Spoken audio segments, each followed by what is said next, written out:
Welcome to the Tissue Box Podcast. I'm your host, Pam Jordan.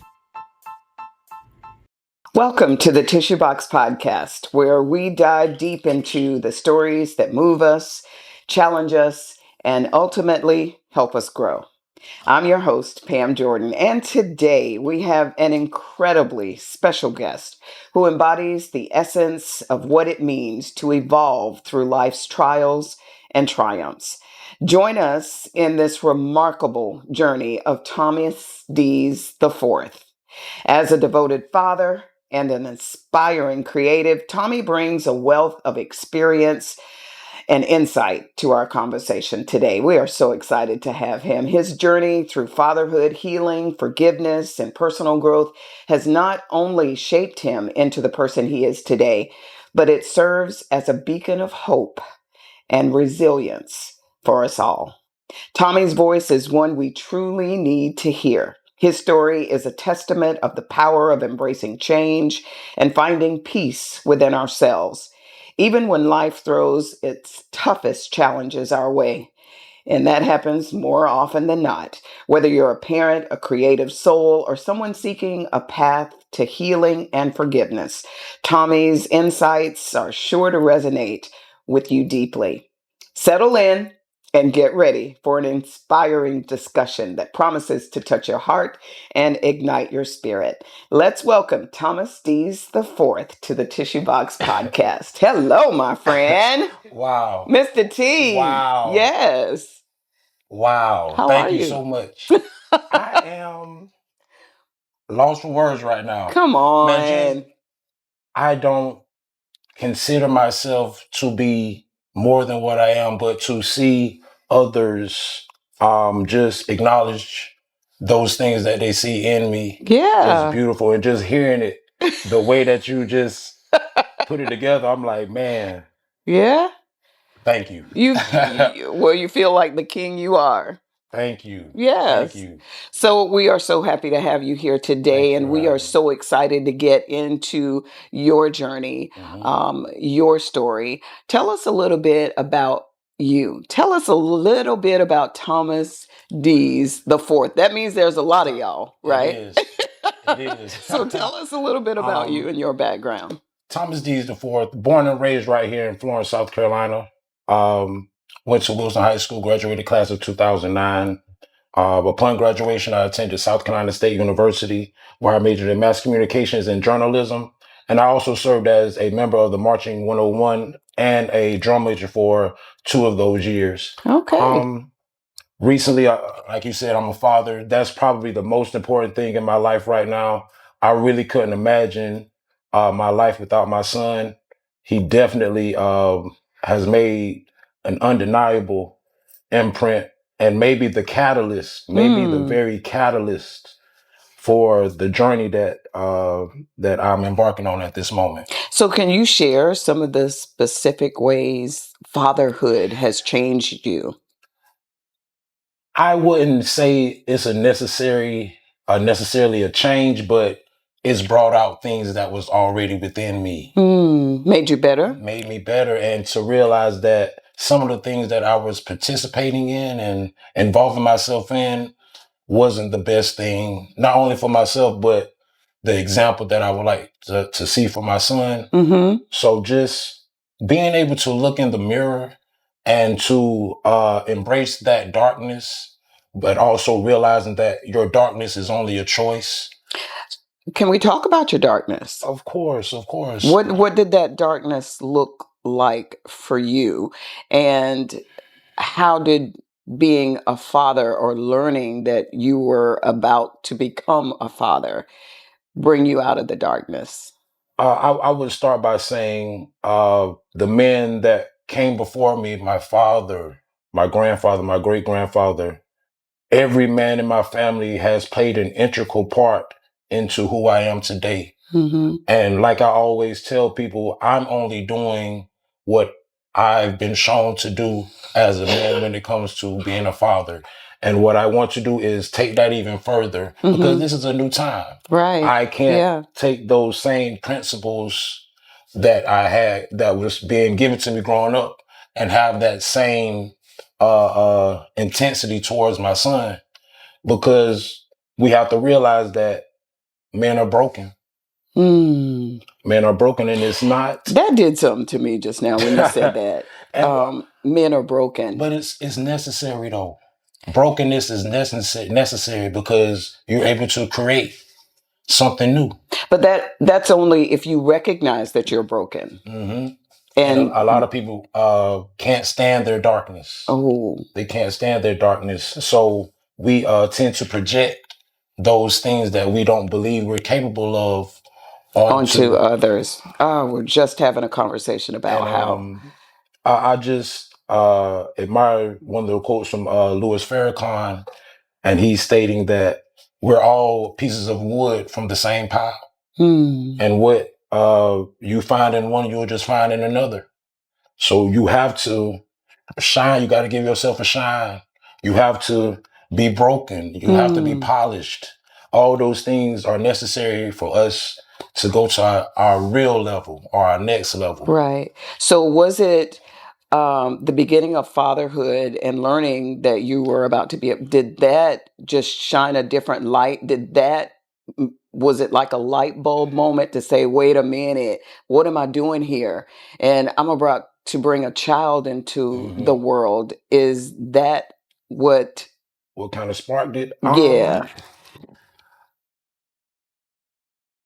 At first I was scared. Mm. I really was. But talking to my dad and, just him instilling in me, like, you already know the things that you're capable of doing. And you have to believe those things. A lot of times we don't believe in ourselves enough. So once we have the opportunity to, sit with ourselves and realize what we're capable of, or even where we come from. I was up last night about 3 or 4 in the morning, and I was just looking at my social media page, and it's just like a journal. It's just like a journal. I have videos of me being a performer, doing all these great things, but inside, I wasn't fulfilled. It wasn't fulfilling to me. And even though I had the power to do those things, it's a difference when you have the authority. The authority makes the difference. You have the power to open a door that says authorized personnel only, but you don't have the authorization to do it. So even though it's in your power to do, that doesn't make you authorized to do so. I believe I was doing a lot of things under power that I can do versus saying I'm authorized to do this because of the title that I have, or just who I am as a person. Right. So just seeing that, looking in the mirror, looking at my dad, and seeing him as an example to what a father is. And that's not to say my dad was perfect or that I always agreed, but after a while I understood. After I had my son and realizing, like, hey, there are going to be some things that you have to face within yourself so you don't give it to your son. Wow, that's deep. And God is just amazing, because there were times where I wasn't as patient as I should be, just because I knew my son's mental capabilities and how quick-witted he is and quick to learn. But God had to tell me, he's still a kid. So why would you treat someone that's a kid as if he were an adult? Right. So that's something I had to look at and say, hey, even now, people would say, oh, he's doing too much, or why does he do this? I'm like, he's just a kid. Right. I want my son to be a kid. I do not want my son to grow up and be unfulfilled. Because that's one of the things I believe I struggle with. Doing things or listening to people saying what I should do versus what was in my nature, what was already natural, or even more so what I was already doing. Because a lot of times society will have us hide our true selves for their benefit. And just realizing that is the case when it comes to society, I just start to live for myself. So you talk about your father a lot. I love my dad. Yeah, I I love can tell. man, and it's so beautiful. It's so beautiful. People all the time they say they admire the relationship I have with my son, the relationship I have with my dad, or even my grandfather. And they're like, "Have you always been like this?" And I would say yes, but now that I'm older and wiser, and I have some level of experience when it comes to being a man, I just have a greater respect for my father, my grandfather. So everything you see when it comes to me and my dad, me and my granddad, me and my son, everything is real. It's not for show. We cameras on, cameras off, or out in public, not in public. We keep the same attitude. Um, and I really don't know where I would be if I haven't even forgiven my father. If I never forgiven my father for not knowing, not knowing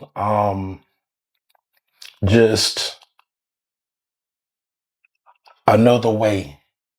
Because a lot of times we feel like it's only one way to get things done. What about that forgiveness? Was that a tough was that a tough journey? For me, yes, but only because of ego. Only because of ego. Growing up, my dad would always say, you could always come to me, you can always tell me anything. But the space wasn't always there for it to happen. Or maybe it was, but I was too afraid of the consequence of me being honest and forward about how I felt or what I've done. So just from there until then, well, from then until now, it's just beautiful how we maneuvered our relationship, because I never even thought me and my dad would have the relationship we have right now. And that's not to say like my dad is some scary guy. You know, he's not. Yeah. But it's the reverence and the boundary that was set while I was growing up. And so the relationship hadn't always been good. I wouldn't say good, but in a way that benefited me the most. Right. I never had to question that my dad loved me, if he cared about me. But I believe it was more so me being open and actually being welcome into confrontation. I think that's a part of it too. A lot of times confrontation is necessary, and growing up I was afraid of confrontation. Just based off of my upbringing. I was raised in the church, apostolic. So it's just like you don't ask any questions. Wow. You don't go outside of grace in a sense. But I mean, like I tell them now, now that I'm where I am now, man, God's grace is sufficient everywhere you go. Okay. You know, as long as you abide in Him and you keep Him first in your life, man, God is sitting with us right now. He be doing it, right? Man, the biggest. Yeah. Big God. Don't get me. And you know, another beautiful thing, and like I said, I'm a church kid, so it's like, if I had 10,000 tongues. Couldn't praise Him enough. But you hear it, yo, you like, yeah, what are they talking about?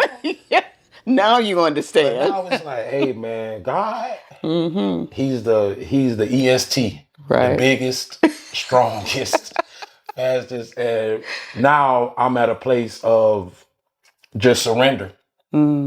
Surrender. And I believe me surrendering has given me the momentum that I need to really carry out what it is that He has planned for me.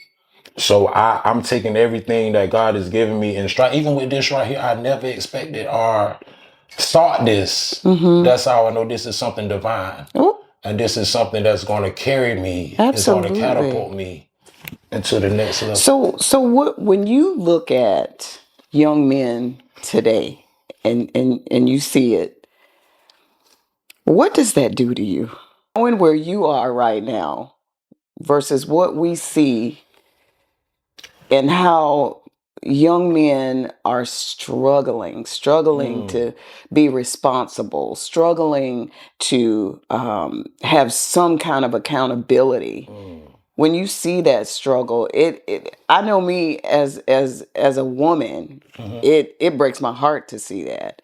But what does it do for you as a man to see these young men out here just wandering and not being responsible?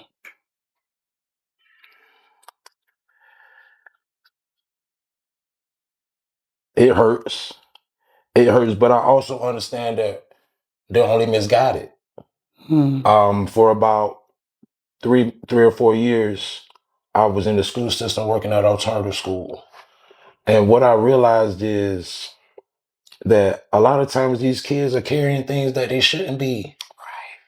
So how can I expect them to be a certain type of way when the responsibilities that they carry are those that one of us should carry, that an adult should carry? And an adult, right? Yeah. So I believe that although that is sad, we still have to promote the healthiness of what a man is, of what a healthy, strong black man is. Healthy, strong black man. And a part of yes. that is accepting that darkness that we all share. Everybody in here has a darkness. Looking in the mirror, and they don't want to face that. They don't want to respect. It is scary. It's scary, but it's necessary.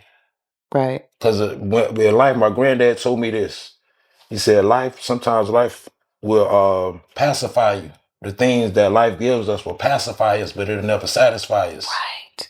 So when you see them out here and they're just running and racing, trying to catch the next big thing, and still not being fulfilled. They're chasing after something instead of enjoying the journey. Yes. Because this is the most beautiful part of it all is the journey. Like I was saying, when I was looking at all those clips and those things, that was a journey for me to be sitting here right now.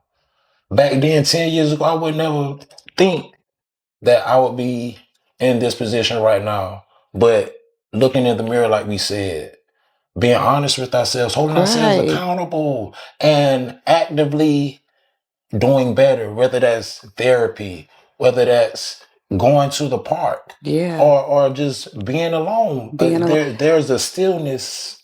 But you know what I found? Some people really don't like the quietness of being alone. It's uncomfortable. I tell people when it's quiet is when it's the loudest. I know. Because you're right here. It's right here now. Yeah. Because when we're amongst each other, it's not as crazy as it is in here. But man, when we by ourselves, Lord have mercy. And that scares some people. Mental wellness is just, I can't say it enough about it. And sometimes you have to be purposeful. You do. Intentional. You really do. About the thoughts. You really do. You have to be in control of your thoughts, because life be lifing out here, crazy stuff is happening all the time. And then you got to add dealing with people on top of that. That part. In our relationships, if I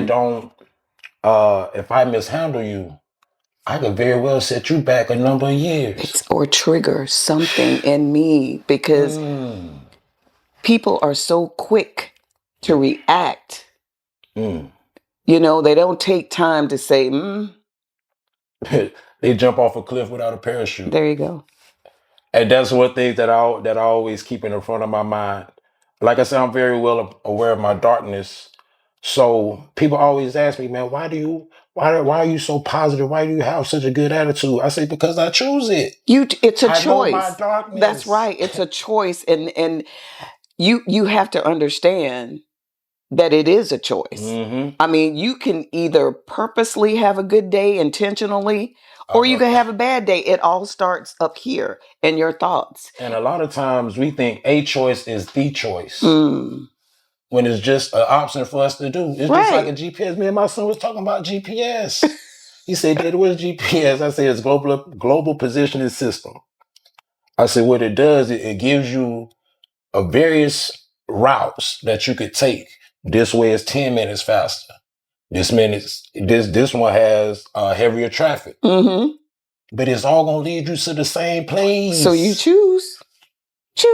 It's a choice. A choice, but it's not the choice. It's not just one way. Right. It's a choice. So hey, if you want to go here, you have to realize, hey, there's gonna be a little bit more traffic here. Hey, cops might be here more, but it's all about the choices that we make that that form our life. And man, I just want to choose better every day. Yeah. Better, choose more of myself, choose more intentionality. Wow. And choose more purpose. Just choose more of the things that grow my garden. And I think more Black men need to have that kind of attitude. You know, our relationships are suffering. Truly. Because they're, I mean, and, you know, both sides, women and men, we have our issues. But, you know, it's so much that the woman has to carry on because the man is not not in place, not in position. Not in it hurts position. to say that. I'm struggling with that, true. but it is true. That's how we get through it. We got to be honest with ourselves. And I was really just talking about this morning about how men, we have to take our rightful position. You want to be leaders.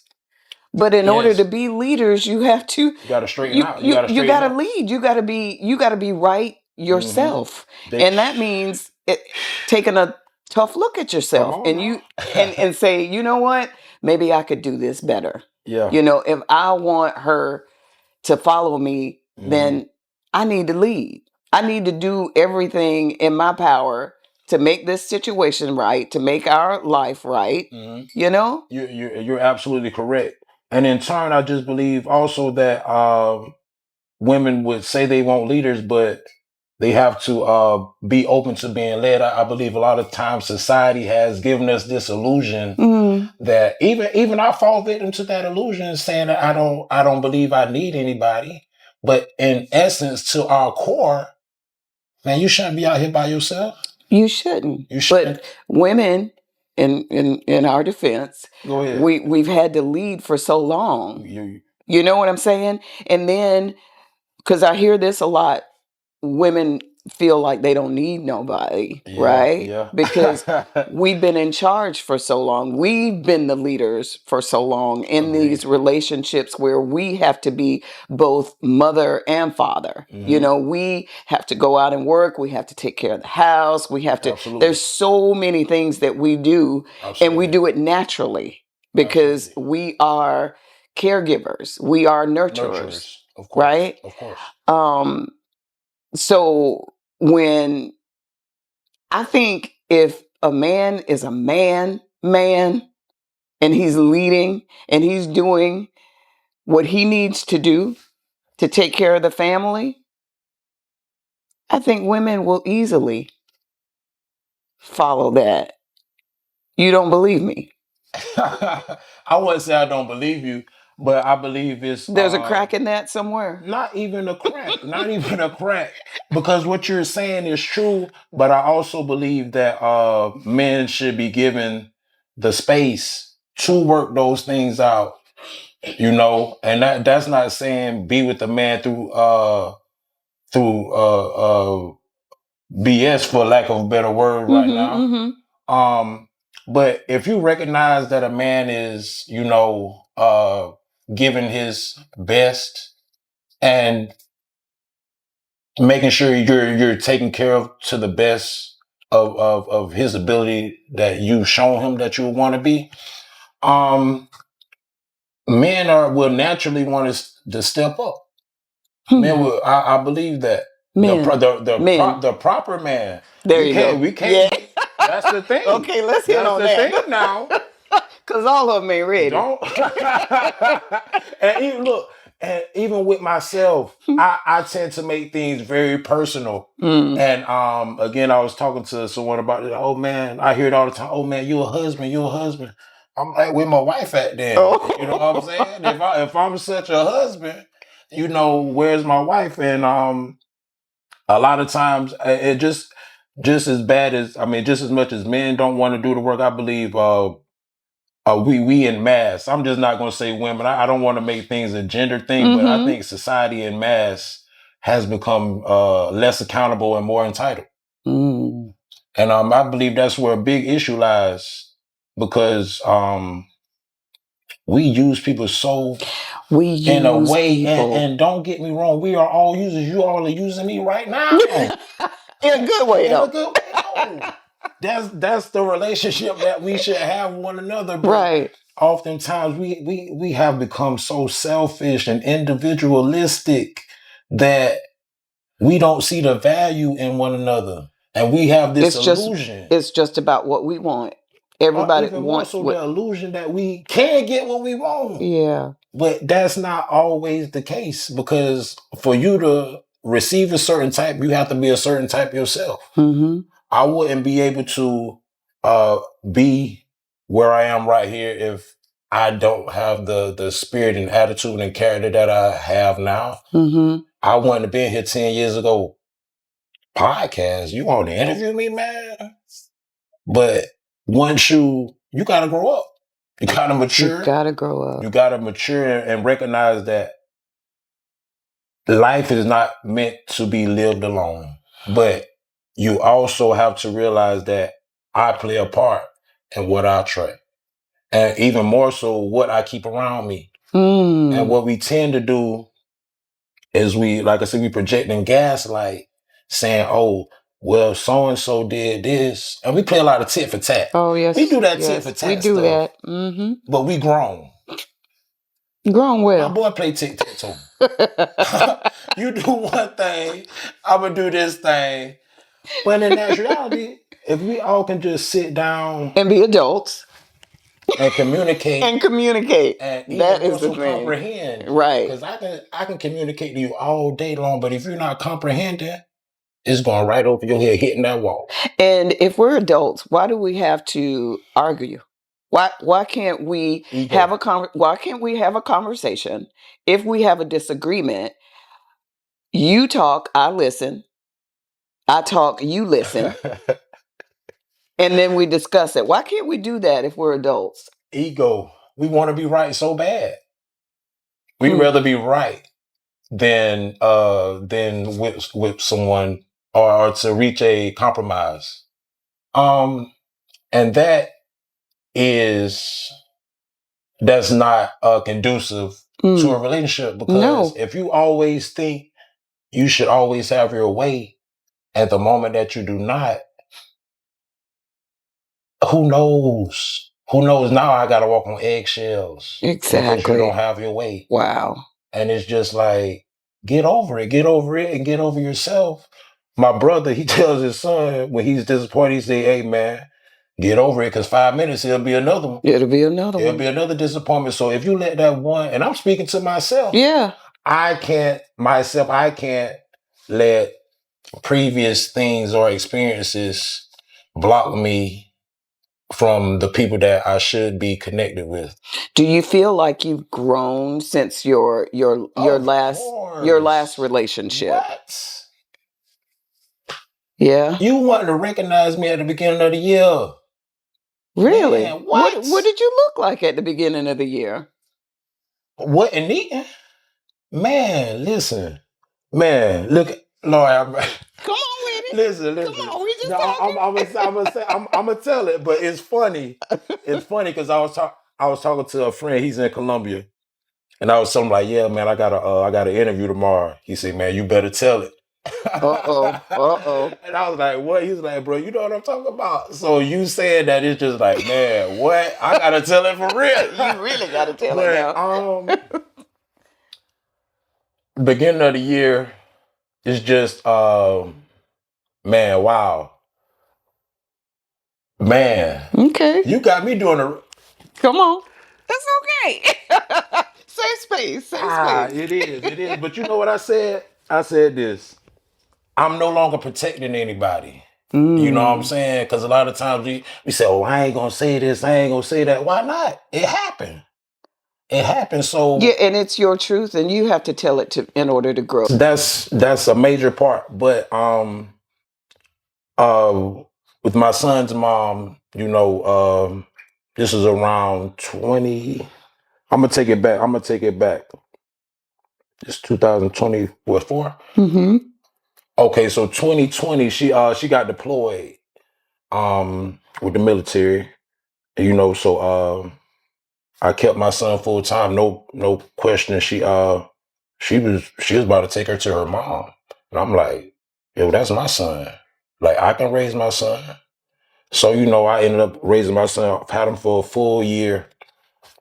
And in between that time while she was gone, I told her, like, man, like, if we're gonna be together, I would like for us to, talk about those things, for us to take it to that next level. That's even big right there, having that conversation.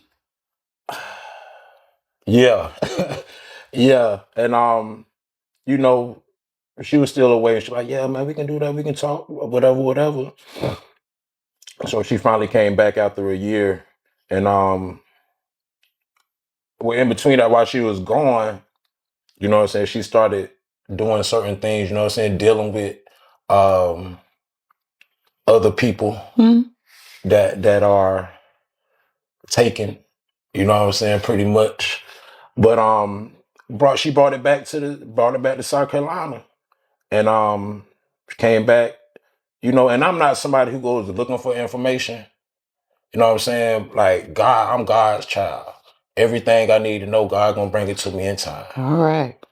So it got to a point where the actions, well, first, man, when she got back, I took her around to find a house, find a car, you know what I'm saying? Just to set her back up in an appropriate way, thinking that, hey, This me and like, you. this is gonna be me and Yeah, you. yeah. And during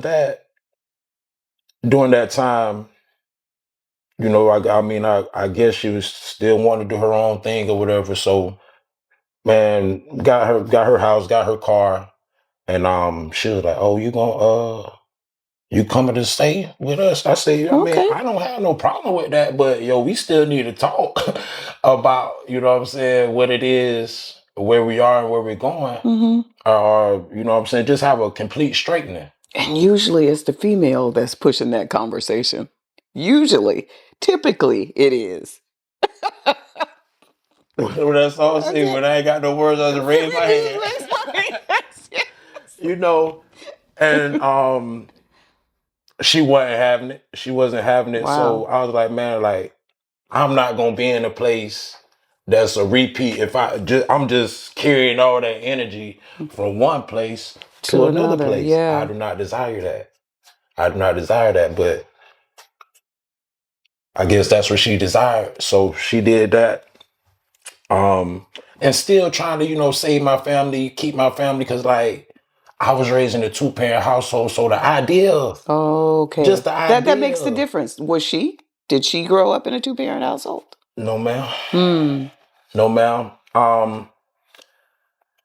But that's her story. Yeah.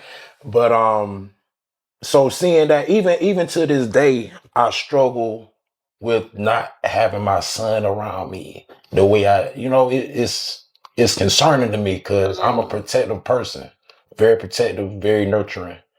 And if it's somebody I care about, I need to know about it. It's not even the fact I want to be nosy, anything like that, but like, that's mine. So did all that. This was December, like 2023. Like I said, still fighting for my family. You know what I'm saying? She's still doing what she's doing. So this is what, 2024. And man, I was just doing crazy stuff, man. I ain't even gonna sit here. Not crazy in the sense like, oh, I'm like trying to break down your glass and that. But like I said, when God gives me like an inkling or something in my gut, like, I gotta follow that. So I would, and it might be as crazy, but she would tell me, hey, man, like, you can come to my house anytime. You know what I'm Uh-oh. saying? And I, I work I know early in where the this is morning. going. I work early in the morning. Yeah. And like it was one morning, like I had to use the bathroom. You know what I'm saying? And like I wasn't thinking that. You know? Okay. I know, because I know where you're going. But I mean that's my own naivete, you know what I'm saying? So I mean I went, you know what I'm saying? I'm like, yeah, let me use the bathroom. Like she like and like this one I really knew. Man, she talked to me through the ring camera. Uh-oh. I said, man, what? I said, man, you just said like I just need to use the bathroom. At this point, I don't even care what you got going on because you already showed me what it was. So that's when I was like, man, you know what? Man, just forget it, man. But that jump just really took a toll on me. And even more recently, like even the news that I got recently, well, not recently, but earlier this year, Mm-hmm. and it's about to culminate. It's difficult because you're doing for somebody else what you said you'll do for me, and you want me to Wow. be okay with it. How does that feel as a Terrible, as a terrible, man? I mean, terrible. I mm, wasn't eating, I wasn't sleeping. I would wake up with the same thoughts I was going to sleep with, and that even more so. I'm concerned about my son because you have people around my son that I don't know mm. and I haven't met, and you tell me it's inappropriate for me to meet them, but So you got them around them. That that was a dark place for you. one of that I was within my dark place within that. Yeah. So that just the whole relationship, but I'm glad that it happened. Thinking out these past 6 months, How you did you wouldn't think. You wouldn't think. how did you deal with that though? Being How did real, you get from that to where you are being now? real, being real. Everything that she said was just an illusion. I was listening, but I wasn't paying attention. What you Oh, saying and what you wow. doing never lined up. And when I brought it to your attention, you gaslit me and tell me you know what I'm saying, I'm being too emotional or too sensitive. When you promise me something and I see you give it to somebody else, Oh. but then you tell people we split mutually. No, wasn't nothing mutual about it. But in that, I found so much clarity, so much love. What I realized in that, I never loved myself the way that I thought I did. Lord have Oh, you mercy. were looking for it from somebody else. And that just come from years of me being a child, wanting to be a people pleaser, and wanting to be validated constantly. So I don't put no blame on her. Mm-hmm. She was just a role in the story that was meant for me. To get you where you Get me are right right. now. That's all it is. Mm-hmm. But it took me to step back from that and not say, why is this happening to me? And to say, why is it happening for me? I had to see why it was happening for me so I could be here. Okay, so what did that journey look like? What did you do? Did you have to constantly talk to yourself? Did you seek counseling? Mm, How did you deal with those dark days? the grace of God. The grace of God, it just seemed like it was no way out of that. Mm. Seemingly, because that's an investment. Yeah, And because we when you get to the point where you can't eat, that you see what I'm saying? I love to that's eat. a I'm a situation. country boy. I'm a country boy. I love to eat. And I'm just so thankful for the people that were around me during that time. That's They, important. man, Your circle is important. listen, and like that's why I'm so particular now. I'm particular about who I let into my circle because if you Mm-hmm. can't handle my darkness, you don't deserve my light. Oh, You that's good. don't. That's good. You don't. And every day when I see people that have impacted me in a positive way, Mm-hmm. flowers, flowers, because you didn't have to. This whole journey that I've been on just Mm-hmm. showed me that nobody has to do what they do for you. But also, you should be open to people doing things for you as well. Right. Because if you continuously shut, oh no, I ain't Mm, want to do this. I ain't want, right. Right. man. Who wants to be around that vibe? You know, Who wants to be around nobody. the I didn't want to be around myself. wow. But like I said, me realizing and people telling me like, "Hey, man, you're a great dude." You know what I'm saying? And not even a sense of me believing it, but from them. But I needed to hear that because I was beat down. I was talked about for my finances. You know what I'm saying? I didn't have no money. She didn't care that I had a job and was working and making legal money. Mm, It was, you know what I'm saying? And that's fair. I'm not mad at that. But instead of being critical, if we're in a partnership, you should be helping. right. But when we don't have those proper examples, I mean, Right. And it's and that takes me back to your upbringing. You know, your father, your grandfather still in your life and what they yes, instilled in you man. growing up and having that church Mhm. background, you know, the Just if you the didn't divine connection. right. Divine And connection. do you think things would have been different if you didn't have a background, if you weren't raised in a Oh background like man, that? yes. Yes. So, as we come to the end of our podcast here today with Mr. Thomas Deas the IV, we got little Thomas, not the fifth, Not the fifth. but Tell, he's tell, shaking his tell head them your no. name, man. Tell the people your name. Tristan Ollie Deas. That's right. All right, Ali means the Tristan. highest. That's my guy, y'all. So, This how is the does lifesaver. yeah, I was going to ask you, how does it make you feel here, sitting right Cry. beside Cry. your son? And Cry. yeah, Every time I talk about my son in front of people, my voice gets shaky. You know, you get that little frog in your throat. in your throat, yeah, Lord that have little lump, mercy. yeah. Bring the tears to my look. I'm shaking right now. Wow. Man, I wouldn't trade my son for the world. I really wouldn't. And I can't even imagine where I'll be and what I'll be doing. It's nothing else that I'd rather be doing. Wow. I've done things that I wasn't supposed to do. So to be doing something that I was supposed to be doing is Yeah. gratifying. And just to see him or to see him grow up while he watches me grow up, Oh, that's good. that's even better. And he So told me what's this maybe 2 weeks ago. He said, Daddy, I want to be smart like you. I say, man, wow. son, you already smart. I say, man, you 7 years old and you learning things that I learned when I'm 30 and you 7. So you already got it right here. So what's the most important lesson you can teach him as you know the challenges that he's going to face?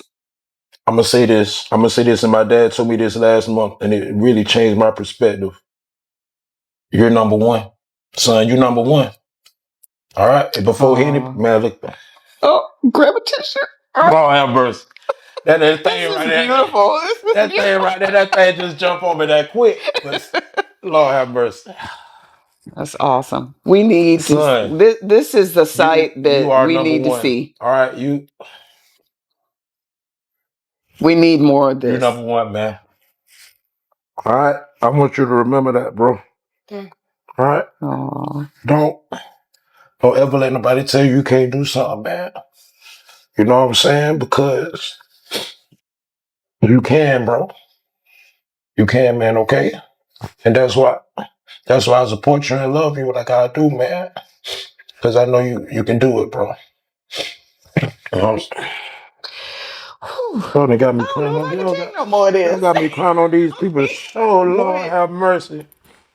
As you can see, today has been an incredible episode.